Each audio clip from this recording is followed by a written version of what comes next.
आप सभी को नमस्कार। एक बार फिर से स्वागत है आपका हमारे YouTube channel Nalanda knowledge hub में। तो हम लोगों ने हीट इंजन के बारे में पढ़ लिया था। अब हम लोग पढ़ेंगे Carnot heat engine. Heat engine का एक टाइप है, बस इसमें कुछ चीज़ें कार्नोट जो कि एक साइंटिस्ट थे इन्होंने चेंज किया था। इन्होंने अपना एक आइडियल इंजन दिया जिसे कार्नोट इंजन के नाम से जानते हैं। इसे कार्नोट रिवर्सिबल इंजन भी कहते हैं क्योंकि इसमें रिवर्सिबल प्रोसेस भी होता है। ठीक है। अब देखते हैं कार्नोट इंजन क्या होता है। सबसे पहले तो कार्नोट थे कौन? एक फिजिसिस्ट थे फ्रेंच के। ठीक है। फ्रेंच के एक साइंटिस्ट थे, फिजिसिस्ट थे, यानी भौतिक विज्ञान के क्षेत्र में, फिजिक्स के क्षेत्र में साइंटिस्ट थे। इनका पूरा नाम था सोडी कार्नोट। पूरा नाम तो कुछ और है, आप गूगल पे चेक कर सकते हैं, लेकिन इनका इतना नाम सोडी कार्नोट। इन्होंने 1824 में अपने एक आइडियल इंजन की कल्पना की। अब इन्होंने ऐसा क्यों किया? क्योंकि जब हम लोग हीट इंजन का यूज़ करते थे पहले, अभी भी यूज़ करते हैं, तो उसमें देखा ये जाता था कि जब सोर्स से Q1 amount of heat working system को दिया जाता था, तो पूरा प्रोसेस होने के बाद बहुत सारा हीट लॉस हो जाता था। क्यों लॉस होता था? वो क्या कहते हैं, मशीन के फ्रिक्शन के कारण। क्योंकि हम लोग देखते हैं जो मशीन होती है हमारी, काम करती हैं, वर्क करती है, उसमें क्या होता है, उसका टेम्परेचर बहुत ज़्यादा हाई हो जाता है। जब बाइक चलाई जाती है तो बाइक में क्या होता है, बाइक का नीचे का जो मशीन होता है उसका टेम्परेचर बहुत ज़्यादा बढ़ जाता है। इससे क्या होता है, हमारा हीट लॉस होता है। ठीक है। तो इससे जितना एक्सपेक्टेशन होती थी कि हम इतना हीट दे रहे हैं, इतना वर्ग में चेंज होगा, तो उतना नहीं हो पाता था, बहुत ज़्यादा हीट का लॉस हो जाता है। तो कार्नोट ने कहा कि हम आपको एक ऐसे आइडियल, एक ऐसा इंजन को इमेजिन कर रहे हैं। इन्होंने सिर्फ इमेजिन किया था, रियल में नहीं दिया था। इन्होंने कहा हम अपना एक ऐसा इंजन इमेजिन कर रहे हैं जिसकी एफिशिएंसी किन्हीं दो टेम्परेचर T1 और T2 के बीच में काम करने वाले सभी इंजनों की तुलना में ज़्यादा होगी। क्या होगी, चलिए डिफिनेशन समझते हैं। A Carnot engine is an idealised heat engine. ठीक है। कार्नोट ने क्या किया है, एक इंजन की कल्पना की। इन्होंने एक इंजन की कल्पना की डेट ऑपरेट्स रिवर्सिबली। रिवर्सिबली, इसमें रिवर्सिबल प्रोसेस होगा, यानी कि दोनों तरफ से प्रोसेस हो सकता है, यानी हीट से वर्क, वर्क से हीट, इसमें कोई भी हमारा हीट का लॉस नहीं होगा। Between two heats reservoirs. Reservoirs मतलब क्या होता है, रिजॉर्वायर्स है, मतलब कि सिंक एंड सोर्स, इन दोनों को रिजर्वायर्स बोलते हैं। A hot temperature, a hot source at temperature T1, जैसा कि हमने आपको हीट इंजन ने बताया था, ये सिर्फ हीट इंजन का एक टाइप है कार्नोट हीट इंजन। बस उसी को इन्होंने कुछ चीज़ें चेंज कर दिया था। T1 and cold sink at temperature T2 and has the maximum possible efficiency for all the engines operating between these temperature. तो इनके कहने का ये मतलब है, अगर मान लीजिए T1 टेम्परेचर पर एक सोर्स काम कर रहा है और सिंक कितना है, T2 टेम्परेचर पर है, हीट इंजन इन्हीं दो के बीच में काम करता है, बीच में हमारा वर्किंग सिस्टम है। यहाँ से Q1 अमाउंट ऑफ हीट मिलता है, इसका कुछ पार्ट वर्ग में लगता है W बराबर, और Q2 amount of heat sink को रिजेक्ट कर दिया जाता है, Q2 माइनस Q1 के बराबर वर्क होता है। तो कार्नोट ने ये कहा कि इस T1 और T2 के बीच में काम करने वाले सभी हीट इंजनों में जो इनका वाला इंजन होगा, अगर इनके वाले इंजन को फिट कर दिया जाए तो वो उसकी एफिशिएंसी सबसे ज़्यादा होगी, यानी कि जो इनका इंजन होगा वो सबसे ज़्यादा हमें वर्क करके देगा। यानी कि इनके इंजन में जो हीट का लॉस होता है फ्रिक्शन के कारण और कई कारणों से, वो सब इनके इंजन में ना के बराबर होगा, बिल्कुल निग्लेक्जिबल, यानी कि होगा ही नहीं। इसलिए इनके में जो होगा वर्क हमें सबसे ज़्यादा मिलेगा। तो कार्नोट ने अपने इंजन में कुछ चीज़ें चेंजिंग की। इन्होंने बताया कि हम आपको सोर्स इस तरीके का दिया दे रहे हैं, सिंक इस तरीके का दे रहे हैं, वर्किंग सिस्टम इस तरीके का दे रहे हैं, और एक इन्होंने आइसोलेटेड स्टैंड की बात की, इंसुलेटेड स्टैंड की बात की। ठीक है। तो एक बात और है, पहले देखिए, कार्नोट इंजन पढ़ने से पहले जो चार प्रोसेस होते हैं, एडियाबैटिक, आइसोथर्मल, आइसोकोरिक, आइसोबेरिक, ये सब जो होते हैं, ये आपका क्लियर होना चाहिए। क्या कहते हैं, मुख्य रूप से इसमें आपको एडियाबैटिक और आइसोथर्मल, ये दो प्रोसेस तो क्लियर होनी चाहिए। इसको हमने आपको थर्मोडायनेमिक्स के सेकंड लेक्चर में, सेकंड या थर्ड दोनों में से कुछ होगा, देख लीजिएगा, उसमें आपको हमने चारों प्रोसेस के बारे में एकदम अच्छे से, उसमें वर्कडन कैसे निकालते हैं इसको बताया है। तो आप अगर उसको पहले पढ़े रहेंगे तो आपको ये ज़्यादा अच्छे समझ में आएगा, क्योंकि यहाँ पर वो सभी चीज़ें यूज़ होगी। तो अब देखिए कार्नोट ने क्या क्या चेंजिंग किया। सबसे पहले इन्होंने सोर्स अपना किस प्रकार का दिया, कि सोर्स कैसा होगा। पहला, सोर्स, कार्नोट ने कहा कि जो हम आपको, जो सोर्स हम बता रहे हैं वो ऐसे होगा, ये तीन तरफ से क्या होगा, इंसुलेटेड होगा। इंसुलेटेड मतलब क्या होता है, एक ऐसी वॉल जिसमें हीट का ट्रांसफर ना हो पाए। इंसुलेटेड 100% इंसुलेटेड इन्होंने वॉल की कल्पना की। लेकिन रियल में हमारा डेली लाइफ में ऐसा कोई भी वॉल पॉसिबल नहीं है 100% इंसुलेटेड हो, हीट का आदान प्रदान ना के बराबर हो, ऐसी कोई भी वॉल पॉसिबल नहीं है। अब आप कहेंगे जो चाय गर्म करने वाला थर्मस आता है कि चाय उसमें हमेशा गर्म रहती है, पानी हमेशा ठंडा होता है, तो उसमें भी 100% इंसुलेटेड नहीं होता है वो, ठीक है। क्योंकि आप अगर जब उसमें चाय या पानी रखेंगे तो आप 1-2 घंटे बाद देखेंगे हल्का सा, भले ही वो 0.9% के बराबर है, लेकिन टेम्परेचर में चेंजिंग आ जाएगा। तो इसलिए रियल में 100% तो पॉसिबल नहीं है, इसलिए इन्होंने अपना एक आइडियल कंडीशन दिया था, ऐसा सोचा था। ये हमारा सोर्स हो गया, तीन तरफ से क्या है, इंसुलेटेड वॉल है, और यहाँ पर क्या है, डाई थर्मल वॉल है, यानी कि यहाँ पर हीट का ट्रांसफ़र हो सकता है। सोर्स हो गया। अब इन्होंने सिंक के बारे में कैसे बताया, सिंक को भी सेम ऐसे ही बताया।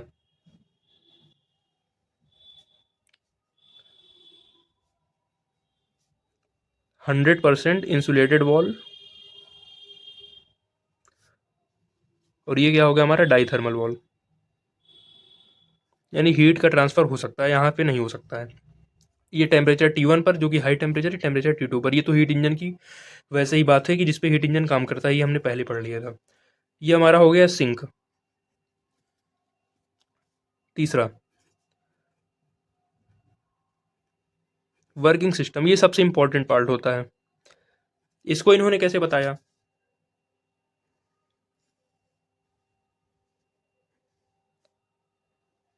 वर्किंग सिस्टम के दोनों साइड तो इंसुलेटेड वॉल होगी। ये क्या है, 100% इंसुलेटेड, और ये भी वही है। वर्किंग सबस्टेंस में जो पिस्टन होगा, ये पिस्टन कैसा होगा, 100% इंसुलेटेड, और जो पिस्टन होगा ये 100% फ्रिक्शनलेस होगा, 100% फ्रिक्शनलेस।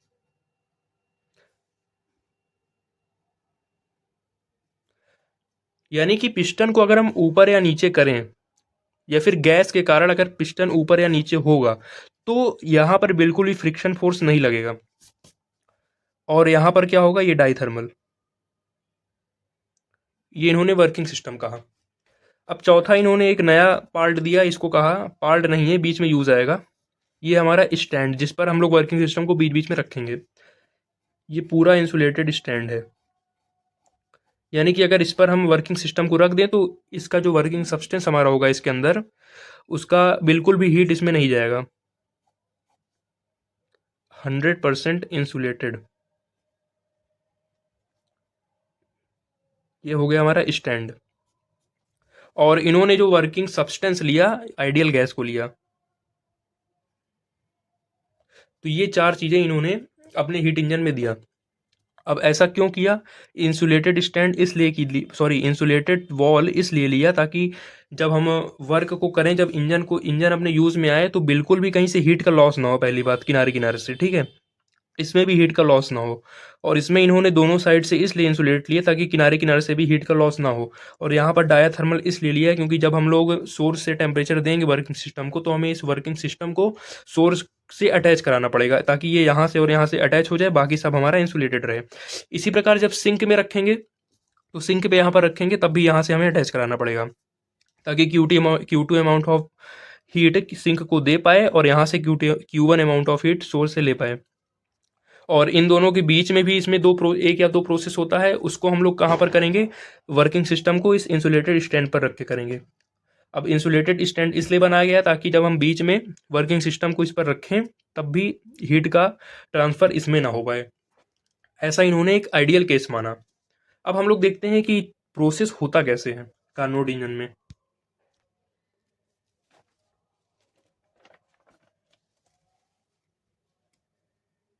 तो process of Carnot heat engine, Carnot heat engine, Carnot ने सजेस्ट किया, कार्नोट ने बताया कि 4 प्रोसेस में हमारा कार्नोट हीट इंजन काम करता है।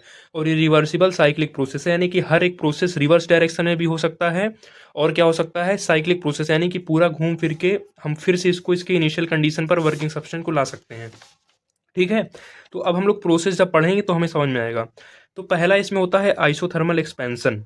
सबसे पहले हम क्या करेंगे, the working substance is kept in contact with the source. क्या? Contact with the source at high temperature T1। पहला हमें क्या करना है, ये जो हमारा वर्किंग सब्सटेंस है इसको कहाँ पर रख देना है, सोर्स के ऊपर रख देना है। तो फर्स्ट स्टेप हमारा क्या हो गया, छोटा सा यहाँ बना रहे हैं, ये हो गया हमारा सोर्स।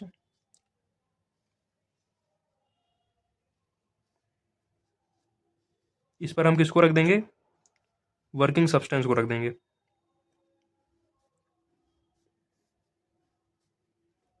ये पिस्टन हो गया, टेम्परेचर T1। तो आगे क्या होगा कि it absorbs Q1 from heat Q1 from the source and expands isothermally. Isothermally मतलब क्या होता है, आइसोथर्मल प्रोसेस में टेम्परेचर इज कांस्टेंट, टेम्परेचर का आदान प्रदान नहीं होता है, टेम्परेचर कांस्टेंट हो जाता है, यानी कि टेम्परेचर का चेंज नहीं होता है। तो इसमें देखिए टेम्परेचर कांस्टेंट होगा कैसे, हमने जैसे ही वर्किंग सब्सटेंस को सोर्स पर रखा, टेम्परेचर सोर्स का ज़्यादा है तो सोर्स से टेम्परेचर कहाँ जाएगा, इसमें जाएगा, और ये टेम्परेचर तब तक जाएगा, इसमें आदान प्रदान होता रहेगा जब तक इन दोनों का टेम्परेचर सेम नहीं हो जाता। और जैसे ही टेम्परेचर सेम हो जाएगा ये पूरा थर्मल इक्विलिब्रियम में आ जाएगा, यानी इसका भी टेम्परेचर T1, इसका भी टेम्परेचर T1, जो कि इस पहले पूरे प्रोसेस के दौरान सेम रहेगा। तो पहला प्रोसेस हमारा क्या हो गया, आइसोथर्मल। अब हम लोग फर्स्ट लॉ ऑफ थर्मोडायनेमिक्स से जानते हैं। सबसे पहले देखिए जब ये सेम हुआ, सेम क्यों हुआ, क्योंकि Q1 अमाउंट ऑफ हीट इसको मिल रहा था, Q1 अमाउंट ऑफ हीट यहाँ से यहाँ पर जा रहा था, और टेम्परेचर पूरा कांस्टेंट हो गया, आइसोथर्मल। और हम लोग ये जानते हैं फर्स्ट लॉ ऑफ थर्मोडायनेमिक्स में, अगर हम किसी सिस्टम को Q1 अमाउंट ऑफ हीट देते हैं तो बराबर इसका कुछ पार्ट क्या हो जाता है, इंटरनल एनर्जी को बढ़ाने में लग जाता है, प्लस रिमेनिंग पार्ट वर्कडन करने में लग जाता है। तो हम लोग ये भी जानते हैं कि जो हमारा इंटरनल एनर्जी होता है वो फंक्शन होता है किसका, टेम्परेचर का। अगर टेम्परेचर कांस्टेंट है तो इंटरनल एनर्जी में जो चेंज होगा du बराबर जीरो, अगर टेम्परेचर कांस्टेंट है। तो यहाँ पर टेम्परेचर हमारा कांस्टेंट है, इसलिए इंटरनल एनर्जी में यहाँ पर कोई चेंज नहीं होगा इस गैस में, यहाँ पर du बराबर क्या हो जाएगा, जीरो। ठीक है, तो जब du बराबर जीरो हुआ तो जितना हीट यहाँ से अब Q1 इसको देगा उतना हीट को ये वर्क करने में लगाएगा, यानी गैस अपने आप को एक्सपैंड करेगा। ठीक, क्योंकि Q1 हीट दे रहे हैं हम, गैस का हीट बढ़ा रहे हैं, तो गैस अपने आप को एक्सपैंड करने में लगाएगा। तो ये क्या हो जाएगा, पिस्टन हमारा ऊपर उठ जाएगा।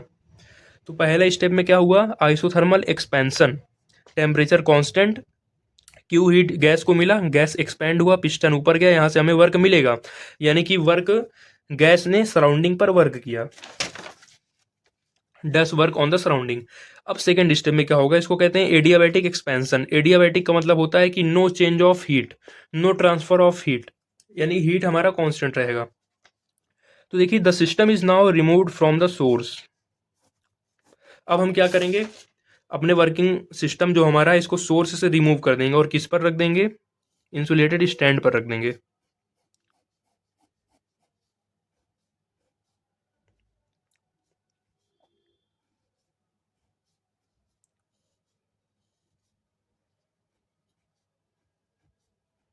इंसुलेटेड स्टैंड पर हमने रख दिया।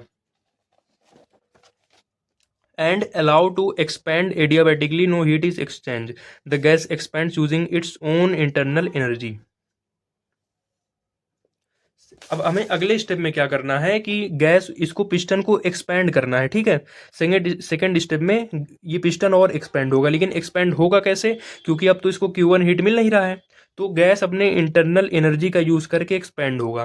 देखिए यहाँ पर du जीरो है, इंटरनल एनर्जी जीरो नहीं है, यानी कि इस प्रोसेस में इंटरनल एनर्जी इसकी कुछ बढ़ी या घटी नहीं, जितनी थी उतनी ही है। अब यहाँ पर क्या होगा कि अभी ये पिस्टन और एक्सपैंड होगा, तो उसमें क्या होगा कि अब ये एक्सपैंड होगा कैसे, अपने इंटरनल एनर्जी का यूज़ करके। अगर इंटरनल एनर्जी का यूज़ करेगा यानी कि टेम्परेचर कम होगा। ठीक है, क्योंकि इंटरनल एनर्जी गैस को एक्सपैंड करने में लग रही है, पिस्टन को उठाने में, यानी कि, और इंटरनल एनर्जी फंक्शन होता है टेम्परेचर का, तो टेम्परेचर कम होगा, यानी कि टेम्परेचर T1 से फॉल कर जाएगा T2 पर। ठीक, तो इस प्रोसेस में भी क्या हुआ कि गैस ने हमारा सराउंडिंग पर वर्क किया। क्या है हमारा, the gas expends using its own internal energy. अगर इंटरनल एनर्जी का यूज करके गैस अगर एक्सपेंड हो रही है तो यानी कि गैस का टेम्परेचर कम हो रहा है, गैस ठंडी हो रही है। सो टेम्परेचर फॉल्स फ्रॉम T1 से T2, work is again done by the gas in this process. तो हमारा दो प्रोसेस हमें समझ में आ गया है। और एडियाबैटिक का मतलब क्या है, इस पूरे प्रोसेस में कहीं से भी हीट का लॉस नहीं हो रहा है और हीट इसको मिल नहीं रहा है। यानी कि क्या हुआ, देखिए ये हमारा कौन सा इंसुलेटेड वॉल है, ये इंसुलेटेड वॉल है, ये इंसुलेटेड वॉल है, और ये पूरा इंसुलेटेड स्टैंड है।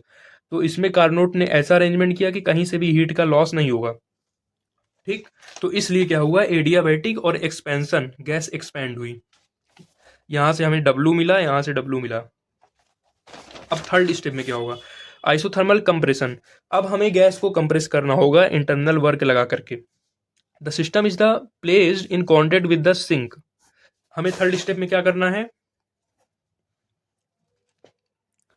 सिंक पर रख देना है।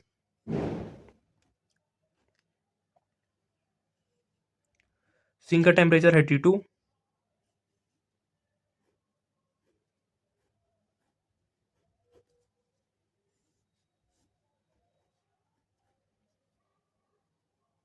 और इसका टेम्परेचर भी है T2।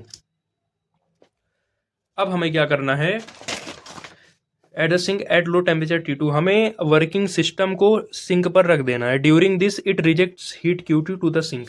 अब इस प्रोसेस में क्या होगा कि इसको कहते हैं हम लोग आइसोथर्मल कंप्रेशन। आइसोथर्मल कंप्रेशन यानी कि हम इंटरनल वर्क लगा करके इस गैस को कंप्रेस करेंगे, इसको दबाएंगे। तो जब इसको कंप्रेस करेंगे, ये दोनों तो पूरा हमारा क्या कहते हैं इक्विलिब्रियम में है, टेम्परेचर दोनों सेम है। तो जब एक कंप्रेस करेंगे तो टेम्परेचर तो कुछ बढ़े घटेगा नहीं। तो ये क्या करेगा कि हीट Q2, कंप्रेस करेंगे तो गैस गर्म होगा। ठीक है, कंप्रेस करने पर गैस गर्म होता है, तो ये हीट Q2 किसको दे देगा, सिंक को दे देगा। ठीक है, समझ में आ रहा है ना, क्यों हीट दिया, हीट इसलिए इसको दे दिया क्योंकि ये तो और गर्म हो नहीं सकता है, ये और हीट ये नहीं हो सकता है, टेम्परेचर इसका नहीं बढ़ सकता है क्योंकि पूरा इक्विलिब्रियम में है। तो जब इसको दबाएंगे तो इसको मजबूरी में और गर्म होना पड़ेगा, तो ये हीट, तो ये इक्विलिब्रियम बनाए रखने के लिए अपने हीट को सिंक को दे देगा, यानी कि Q2 amount of heat sink को दे दिया। हमारा तीसरा स्टेप हो गया आइसोथर्मल कंप्रेशन।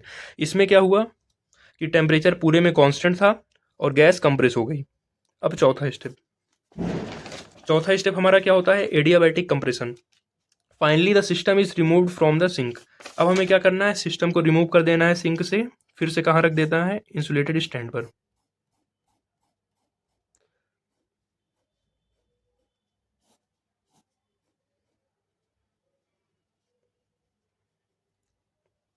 यहाँ पर ही गैस बना दीजिए, आइडियल गैस है। Finally the system is removed from the sink and compressed adiabatically. अब हमें क्या करना है, फिर से यही काम करना है जो हमने यहाँ पर किया था, सॉरी जो काम हमने यहाँ पर किया था। अब हमें फिर से और इसको कंप्रेस करना है। ठीक है, अभी तक यहाँ पर क्या हो रहा था कि जब हमने इसको कंप्रेस किया तो ये टेम्परेचर, जब कंप्रेस किया तो गैस गर्म होगी, लेकिन ये टेम्परेचर बढ़ नहीं सकता था क्योंकि ये पूरा इक्विलिब्रियम में था, तो इसने हीट को सिंक को दे दिया था। लेकिन यहाँ पर क्या होगा, जब इसको हम लोग कंप्रेस करेंगे और गैस को, तो यहाँ पर तो किसी को देने के लिए हीट है नहीं क्योंकि पूरा एडियाबैटिक प्रोसेस है, हीट का चेंज होगा नहीं। तो जब इसको यहाँ पर कंप्रेस करेंगे तो गैस का टेम्परेचर बढ़ के फिर से T1 पहुंच जाएगा। क्या पहुंच जाएगा, T1। T1 देखिए क्या है, finally the system is remove from the sink compressed adiabatically during compression work is done on the gas. ये एक बात और है, जब हम इसको कंप्रेस करेंगे यानी बाहर से वर्क लिया जा रहा है गैस के ऊपर, increasing its internal energy so the temperature rises. ठीक है, इसको जब हम लोग कंप्रेस करेंगे तो देखिए यहाँ पर जो इसकी इंटरनल एनर्जी कम हुई थी, एक्सपैंड होने में जो लगी थी, वही इंटरनल एनर्जी इसको फिर से वापस मिल जाएगी और क्या हो जाएगा, टेम्परेचर बढ़ जाएगा to T1। The system returns to its initial state completing the 1 Carnot cycle. तो ये चार प्रोसेस होने के बाद सिस्टम लास्ट में फिर से हमारा इनिशियल स्टेट पर अपने पहुंच जाएगा, टेम्परेचर T1 हो जाएगा, इंटरनल एनर्जी जितनी थी उतनी ही मिल जाएगी। तो इस पूरे साइकिल में हमें क्या देखने को मिला कि घूम फिर के हम फिर से वहीं पर आ गए, इंटरनल एनर्जी में चेंज, नेट चेंज कितना हुआ, 0। इंटरनल एनर्जी में नेट चेंज 0 हुआ, इसका मतलब ये पूरा प्रोसेस रिवर्सिबल है और साइक्लिक इसलिए है क्योंकि घूम फिर के हम फिर से वहीं पर आ गए। तो इस तरह आप क्या करेंगे, इस इंजन को फिर से अगले स्टेप में काम में ले सकते हैं। फिर से T1 टेम्परेचर हो गया, ऐसे अब बार बार काम लेंगे, हमें वर्क यहाँ से मिलता रहेगा। इन 2 स्टेप में वर्क मिलेगा, इन 2 स्टेप में वर्क हम करेंगे, लेकिन जब हम पूरे सिस्टम का नेट वर्क डन देखेंगे तो हमें पॉजिटिव मिलेगा, यानी कि जितना हम लोग वर्क ले रहे हैं उतना वर्क इसको कंप्रेस करने में लग नहीं रहा है, उससे थोड़ा कम वर्क कंप्रेस करने में लग रहा है, यानी कि एक साइकिल में हमें वर्क मिल रहा है। वो हम लोग तब देखेंगे जब इसका डेरिवेशन करेंगे। ठीक है, तो कार्नोट ने एक चीज़ और एज्यूम किया था, सॉरी शुरू में गलती हो गई थी, बताना भूल गए थे। तो यहाँ पर जो हमारा सोर्स और सिंक है, ठीक है, जो सोर्स है और सिंक है, इसको इन्होंने लिया इनफाइनाइट हीट कैपेसिटी का, यानी कि इनकी जो हीट कैपेसिटी है इनफाइनाइट है कैपेसिटी, इसका भी क्या है, इनफाइनाइट हीट कैपेसिटी। इसका मतलब ये हुआ कि इसमें से हम चाहे जितना हीट दे दें, चाहे जितना हीट वर्किंग सिस्टम को दें, इसका टेम्परेचर में कोई फर्क नहीं पड़ेगा। इन्होंने आइडियल कंडीशन में इसको भी एज्यूम किया, और इसको इसमें क्या हुआ कि चाहे चाहे जितना हीट, क्या कहते हैं, वर्किंग सिस्टम से हम लोग सिंक को दे दें, चाहे जितना Q2 हीट सिंक को दे दें, इसके टेम्परेचर में कोई फर्क नहीं पड़ेगा, इसलिए इसको कहते हैं इनफाइनाइट हीट कैपेसिटी। तो ये हमारा इतना यहाँ पर था कार्नोट हीट इंजन के बारे में एक बेसिक आइडिया लेने के लिए। ठीक है, ये क्या है, एक थ्योरेटिकल पार्ट हमने आज समझा, लेकिन हम लोग BSc फिजिक्स पढ़ रहे हैं तो सिर्फ थ्योरेटिकल पार्ट से तो हमें काम चलने वाला नहीं है। तो हम लोगों ने जितना ये 4 प्रोसेस देखा, इसका मैथमेटिकल डेरिवेशन है। ठीक है, चारों प्रोसेस में वर्क डन कितना आएगा। तो इसके पहले हम आपसे एक रिक्वेस्ट या फिर आपको एक सलाह देना चाहते हैं कि इसके पहले की वीडियो में हमने बनाया है चारों प्रोसेस में वर्क डन के लिए डेरिवेशन हमने ऑलरेडी करा दिया है। इन चारों में नहीं, उस 4 प्रोसेस जो होते हैं थर्मोडायनेमिक्स में, एडियाबैटिक, आइसोबैरिक, आइसोकोरिक, आइसोथर्मल, इनमें वर्क डन कैसे होता है, इनका मतलब क्या होता है, आप लोग इसे देख लीजिएगा, तो आप लोग को अगला वीडियो बहुत ही अच्छे से समझ में आएगा। तो अगली वीडियो हम लोग क्या पढ़ेंगे, एडियाबैटिक एक्सपेंशन वर्क डन कितना होगा, आइसोथर्मल कंप्रेशन वर्क डन कितना होगा, आइसोथर्मल एक्सपेंशन वर्क डन कितना होगा, एडियाबैटिक कंप्रेशन इसमें वर्क डन कितना होगा। फिर लास्ट में हम लोग सभी वर्क डन को ऐड कर देंगे। ठीक है, तो हमें फाइनल में जो वर्क डन मिलेगा वो क्या होगा, कार्नोट इंजन द्वारा किया गया कार्य होगा। फिर उसके बाद हम लोग कार्नोट इंजन के एफिशिएंसी का फॉर्मूला देखेंगे कि वो कैसे हीट इंजन से थोड़ा अलग है कि सेम है, इसके बारे में हम लोग जानेंगे। तो ठीक है, तब तक के लिए धन्यवाद, मिलते हैं अगली वीडियो में।